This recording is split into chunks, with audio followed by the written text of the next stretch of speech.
Hi hello friends, எல்லாருக்கும் வணக்கம். எல்லோரும் எப்படி இருக்கீங்க? நான் ரொம்பவே நல்லா இருக்கேன். இன்றைக்கி இந்த வீடியோவில் நம்ம என்ன பார்க்க போகிறோன்னு நீங்கள் ஃபஸ்ட்டே பார்த்துருப்பீங்க. ஆமாங்க, நம்ம இன்றைக்கி கன்னியாகுமரியை பற்றி தான் பார்க்க போகிறோம். இது ரொம்ப ஃபேமஸான ஒரு டூரிஸ்ட் பிளேஸ் தான். அங்கே நடந்த நிகழ்வுகள், அப்புறமா அங்கே உள்ள கொஞ்சம் டீட்டெயில்ஸ் எல்லாமே நான் உங்களுக்கு சொல்லித்தரேன். வாங்க வீடியோக்குள்ளே போகலாம். அதுக்கு முன்னாடி நம்ம சேனலை இப்போ தான் ஃபஸ்ட் டைம் பார்க்குறீங்க அப்படின்னா சப்ஸ்கிரைப் பண்ணிவிட்டு பாருங்கள். வாங்க என்ன வீடியோன்னு பார்க்கலாம். கன்னியாகுமரி அப்படின்னாலே எல்லாருக்குமே பிடிக்கும். ஒரு ரொம்ப தூரத்தில் இருந்தாலும் அவங்களுக்கு கன்னியாகுமரிக்கு வர்றதுக்கு ரொம்பவே ஆசையாக இருக்கும். இன்றைக்கி நாங்கள் அப்படி தான் போயிருந்தோம். நான் அடிக்கடி போயிட்டுருக்கேன், அது வேறு. இன்றைக்கி ஃபேமிலியோடு அங்கே கன்னியாகுமரிக்கு தான் போயிருந்தோம்.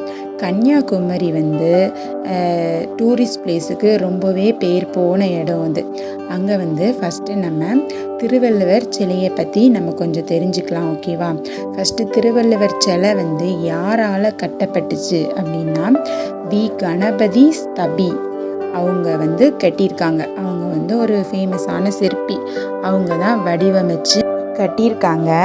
யாரால் திருவள்ளுவர் சிலை திறக்கப்பட்டுச்சு அப்படின்னா அந்த 2000 வருஷத்தில், 2000 அப்படிங்கிறது வருஷம், அந்த வருஷத்தில் யார் முதல்வராக இருந்தாங்க அப்படின்னா கருணாநிதி அவங்க தான் முதல்வராக இருந்தாங்க. அதனால் அவங்க தான் அந்த திருவள்ளுவர் சிலையை திறந்து வச்சாங்க.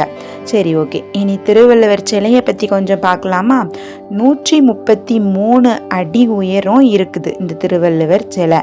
அந்த 133 அடியிலையும் 95 அடி திருவள்ளுவர் சிலையோட உயரம். மீதி 38 அடி அந்த பீடத்தோட உயரம். இந்த 2 நம்பர் எங்கேருந்துடா வந்துச்சு அப்படின்னா 95 அப்படிங்கிறது 133 அதிகாரம் இருக்குதுல்ல, அதை 3ஆ ஸ்ப்ளிட் பண்ணியிருக்காங்க. அறத்துப்பால், பொருட்பால், காமத்துப்பால் அப்படின்ட்டு. அறத்துப்பாலில் மொத்தம் 95 அதிகாரங்கள் இருக்குது. அதுதான் அந்த சிலையோட உயரமாக வச்சுருக்காங்க. அடுத்தது பொருட்பால், காமத்துப்பால், இந்த 2லையும் சேர்த்து 38 அதிகாரங்கள் இருக்குது. அது பீடத்தோட உயரமாக கட்டியிருக்காங்க. ஆக மொத்தம் 133 அடி வந்துருச்சா? இதுதான் இதனோட விவரம். முன்னாடியெல்லாம் விவேகானந்தர் பாறை வரைக்கும் தான் போட்டிங்கில் கூட்டிகிட்டு போவாங்க.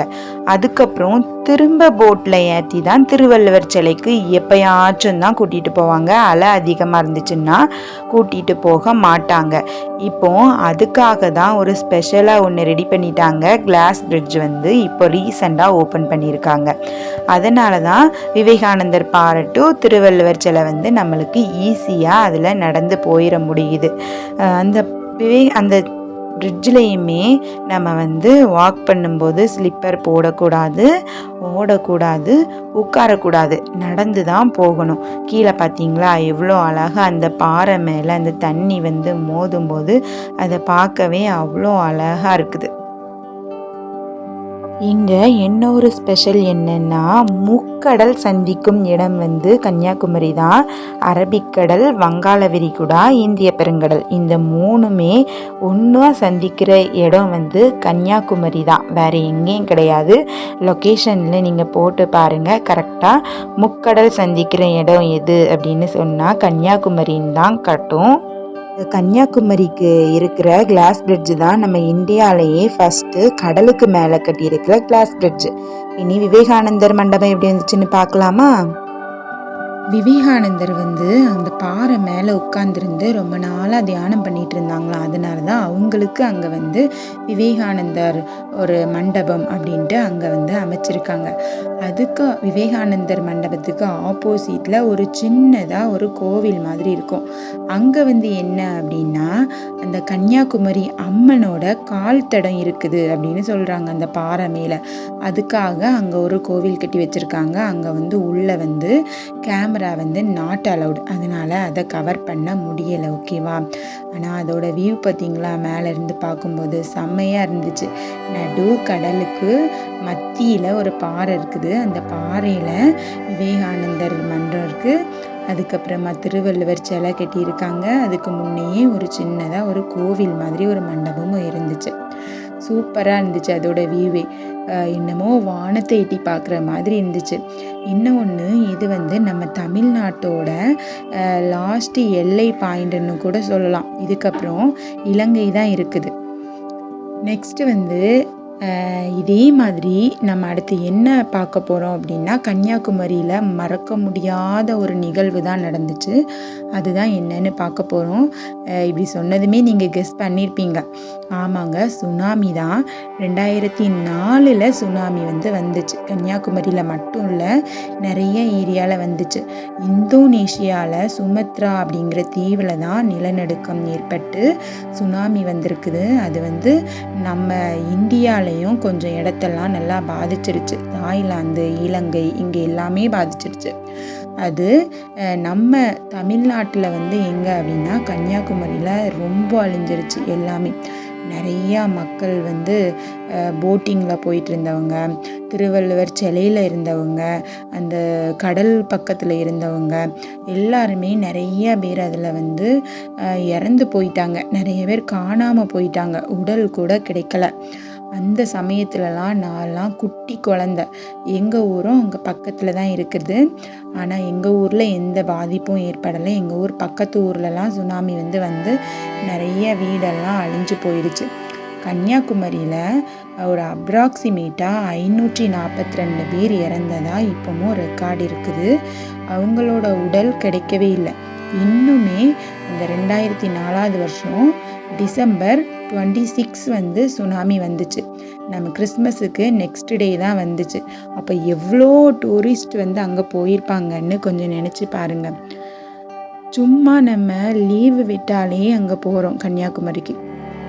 கிறிஸ்மஸுக்கு நெக்ஸ்ட் டே அப்போ எவ்வளோ பேர் போயிருப்பாங்கன்னு நினச்சி பாருங்கள். டிசம்பர் 26 காலையில் 7 மணிலேருந்தே கொஞ்சமாக நம்மளுக்கு நிலநடுக்கம் தெரிஞ்சிருக்குது. அப்புறமா ஒரு 9 மணி அளவுலலாம் கடல் ரொம்ப உள்வாங்கியிருக்குது. மீன் எல்லாமே வெளியே கிடந்திருக்கு. இதெல்லாம் நேரில் பார்த்தவங்களும் இப்போ கூட சொல்லுவாங்க. கொஞ்சம் பேர் பார்த்து அதுலேருந்து எஸ்கேப் ஆகியிருக்காங்க. நிறைய பேர் அதை விளையாட்டுத்தனமாக நினச்சிட்டாங்க. சுனாமினே நினைக்கல. ஆனால் பெரிய அலை வந்திருக்குது. 30 மீட்டர், கிட்டத்தட்ட 100 அடி உயரம் கிட்ட அந்த அலை அவ்வளோத்தையுமே அள்ளி வாரி அடித்து போயிட்டு அதில் நிறைய மக்கள் உயிரை விட்டுருக்காங்க. இன்னமும் அதை நினச்சா நெஞ்செல்லாம் படப்படான்னு அடிச்சுக்கும். ஏன்னா இன்றைக்கும் நாங்கள் அந்த போட்டிங்கில் போகும்போது அவ்வளோ அலை, ரொம்ப அதிகமான காற்று, அவ்வளோ அலை அடிச்சுது. நாங்கள் போட்டிங்கில் போயிட்டுருக்கும்போதும் அதை பார்க் பண்ணும்போது அவ்வளோ மோதிச்சு. உட்கார்ந்துருந்தவங்கெல்லாம் நிறைய பேர் அவங்களோட கடவுள் பெயரை சொல்லி கத்துனாங்க. அப்போ ஒரு நிமிஷம் ரொம்ப பயமுறுத்திருச்சு. அவ்வளோ பயமாக இருந்துச்சு. அதே மாதிரி 4 மணிக்கெல்லாம் போட்டிங் சர்வீஸை ஸ்டாப் பண்ணிட்டாங்க. எல்லாருமே போட்டிங் இதிலேருந்து வெளியே வந்துட்டாங்க. அங்கே ஒர்க் பண்ணுறவங்க கொண்டு எல்லாருமே வெளியே வந்துட்டாங்க. நாங்களும் வெளியே வந்துட்டோம். அலை நார்மல் டேஸை விட அந்த டே ரொம்ப அதிகமாக இருந்துச்சு. நாங்கள் போன அன்றைக்கி கொஞ்சம் பயந்து தான் உட்காந்துருந்தோம். சரின்ட்டு கொஞ்சமாக விளையாடிட்டு வந்தாச்சு. நீங்களும் பார்த்து போனீங்கன்னா ரொம்ப உள்ளெல்லாம் போகாதீங்க. பார்த்தீங்களா, யாருமே இல்லை. நிறைய நாள்லாம் லீவில் போனோன்னா நிறைய பேர் அந்த ஸ்டெப்ஸில் உட்காந்துருந்து குளிப்பாங்க. நாங்கள் வீக் டேஸில் போனதால் நிறைய பேர் அங்கே இல்லை. இப்போவும் அந்த சுனாமியெல்லாம் நினச்சா அவ்வளோ பயமாக இருக்கும். 2004 வந்திருக்கும்போது எங்கள் ஊர்லலாம் நிறைய பேர் இருந்து சுனாமியில் பக்கத்து கிராமத்துலலாம் கடல் இருக்குது. அங்கெல்லாம் நிறைய இடம் அழிஞ்சிருச்சு. அவங்களோட வீடை அடிச்சுட்டு போயிட்டு அவங்கெல்லாம் எங்கள் ஊரில் இருந்தாங்க. ஸ்கூலில், மண்டபத்தில் அப்படி உட்கார வச்சு நிறைய கொடுத்தாங்க. சாப்பாடு, பெட்ஷீட் அது இதுன்னு கொடுத்தாங்க. எங்கள் ஊரில் சுனாமி வரல.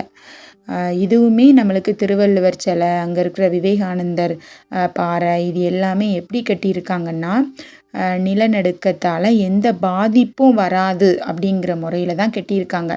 சுனாமி வந்தப்போவுமே அது அழிஞ்சு போகலை.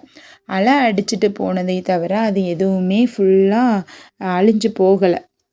அப்படி தான் கட்டியிருக்காங்க வடிவமைச்சு. அதனால் பயப்பட வேண்டாம். ஆனால் இப்போவும் ஒரு நிமிஷம் நம்ம அதை திங்க் பண்ணோன்னா பயமாக தான் இருக்குது. இப்போவும் நிறைய பேர் வந்து டிசம்பர் 26ஆம் தேதி இன்னமும் கன்னியாகுமரி கடலில் வந்து பால் ஊற்றுறாங்க, பூ போடுறாங்க. அதெல்லாம் இப்போவும் நடந்துக்கிட்டு தான் இருக்குது. நான் உங்களுக்கு வீடியோ எண்டிங்கில் நான் உங்களுக்கு ஒரு பிளேஸை காட்டுறேன். அங்கே தான் வந்து இன்னமும் வந்து கண்ணீர் அஞ்சலி செலுத்திட்டு போவாங்க. இப்போவும் இருக்குது அந்த இடம் வந்து. நம்மளுக்கு எந்த இடத்துல உயிர் போச்சு அப்படின்னு தெரியாதுல்ல. அதனால் மொத்தமாக அவங்களுக்குன்னு ஒரு இடத்த ஃபிக்ஸ் பண்ணி ஒரு இடம் கட்டி வச்சுருக்காங்க. அது வந்து நான் வீடியோவில் எண்டில் காட்டுறேன், உங்களுக்கு காட்டியும் தரேன். இந்த மாதிரி தான் கன்னியாகுமரி வந்து எவ்வளோ ஃபேமஸான டூரிஸ்ட் பிளேஸாக இருந்தாலும் அங்கே சுனாமி வந்து நிறைய இடத்த அழிச்சிருக்குது. நிறையா வீடுகள் எல்லாமே அழிச்சிருக்குது. அதெல்லாம் ஒரு நிமிஷம் நினச்சி பார்த்தாலே அப்படி பகீருங்கிற மாதிரி தான் இருக்குது. இப்போவும் கிறிஸ்மஸ்க்கு நெக்ஸ்ட் டே வந்து நம்ம கன்னியாகுமரி போனோன்னா நிறைய பேர் கண்ணீர் அஞ்சலி செலுத்துறதுக்காக வருவாங்க. நானும் பார்த்துருக்கேன். நைட்டு பார்த்திங்களா எவ்வளோ சூப்பராக அமைதியாக இருக்குதுன்னு. அந்த கிளாஸ் பிரிட்ஜிலலாம் லைட்டு போட்டு விட்டாங்க. அது பார்க்கவே அவ்வளோ அழகாக இருந்துச்சு. இப்போ காட்டுறேன் பாருங்கள். அங்கே வந்து ஒரு பிளாக் கலரில் ஒரு கோபுரம் மாதிரி இருக்குதா, அதுக்கு ஃப்ரண்ட்டில் ஒரு ஸ்கை ப்ளூ கலரில் இப்படி அலை மாதிரி எலும்புன மாதிரி ஒன்று கட்டி வச்சுருக்காங்க பாருங்கள். அங்கே தான் வந்து கண்ணீர் அஞ்சலி செலுத்திட்டு போவாங்க. அதுதான் அந்த சுனாமியில் அழிஞ்சவங்களுக்காகன்னு வச்சுருக்காங்க. சரி, ஓகே, இன்னையோட வீடியோ முடிஞ்சது. நம்ம வீடியோஸ் பிடிச்சிருந்து அப்படின்னா கண்டிப்பாக சப்ஸ்கிரைப் பண்ணுங்கள். இன்னும் நிறையா மோர் வீடியோஸ் எல்லாம் கிடைக்கும். தேங்க்ஸ் ஃபார் வாட்சிங். டாடா, பாய்.